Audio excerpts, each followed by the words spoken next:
होता कौन है? Foreign trader. उम्मीद करता हूँ ये चारों के चारों मार्केट पार्टिसिपेंट्स हैं, नाम याद हो गए होंगे। सर अब कंज्यूमर क्या होता है? जो गुड्स को कंज्यूम करता है। कंज्यूमर क्या होता है? जो गुड्स को कंज्यूम करता है। फर्म क्या होती है? जो गुड्स को प्रोड्यूस करती है। गवर्नमेंट क्या होती है? जो कोई सोसाइटी को गवर्न करती है थ्रू लॉस और रेगुलेशंस। सर फॉरेन ट्रेडर क्या होते हैं? जो इंपोर्ट करते हैं और एक्सपोर्ट करते हैं। उम्मीद करता हूँ ये बात आपको समझ आ चुकी होगी। सर सिंपल इकोनॉमी क्या होती है? जिसमें बायर और सेलर होता है, यानी कि कंज्यूमर और हाउस होल्ड होता है। सॉरी, हाउस होल्ड और फर्म होती है। हाउस होल्ड और फर्म होती है, यानी कि कंज्यूमर और सेलर। सर क्लोज इकोनॉमी क्या होती है? जिसमें बायर, सेलर और गवर्नमेंट, यानी कि अगर ये तीनों मिल जाए तो बायर, फर्म और गवर्नमेंट, तो सर ये क्या बन जाएगी? है भाई, ये बन जाएगी क्लोज इकोनॉमी। ये तीनों मिल जाए तो ये क्या बन जाएगी? Close economy. अगर ये चारों मिल जाए तो ये क्या बन जाएगी? Open economy. उम्मीद करता हूँ ये बात आपको समझ आ चुकी होगी। सर आगे बढ़ते हैं। सर ये लिखा हुआ है कि इसके बारे में डिटेल लिखी हुई है, इसको एक बार रीड कर लीजिएगा आप। तो आगे बढ़ते हैं सर।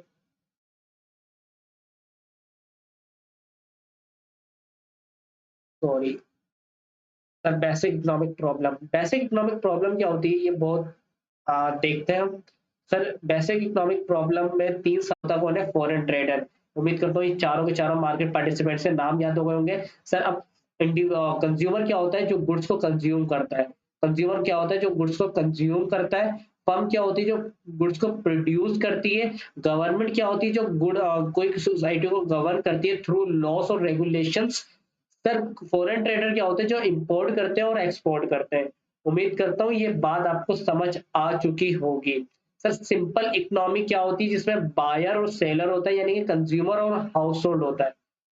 सॉरी, हाउस होल्ड और फर्म होती है। हाउस होल्ड और फर्म होती है, यानी कि कंज्यूमर और seller.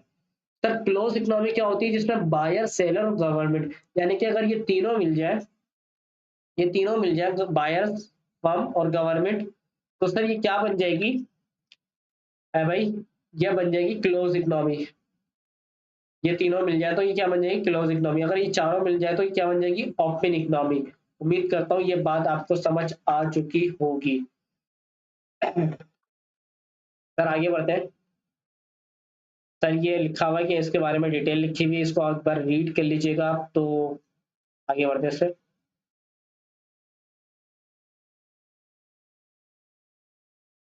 Sorry sir, basic economic problem क्या होती है? ये बहुत देखते हैं हम। सर बेसिक इकोनॉमिक प्रॉब्लम में तीन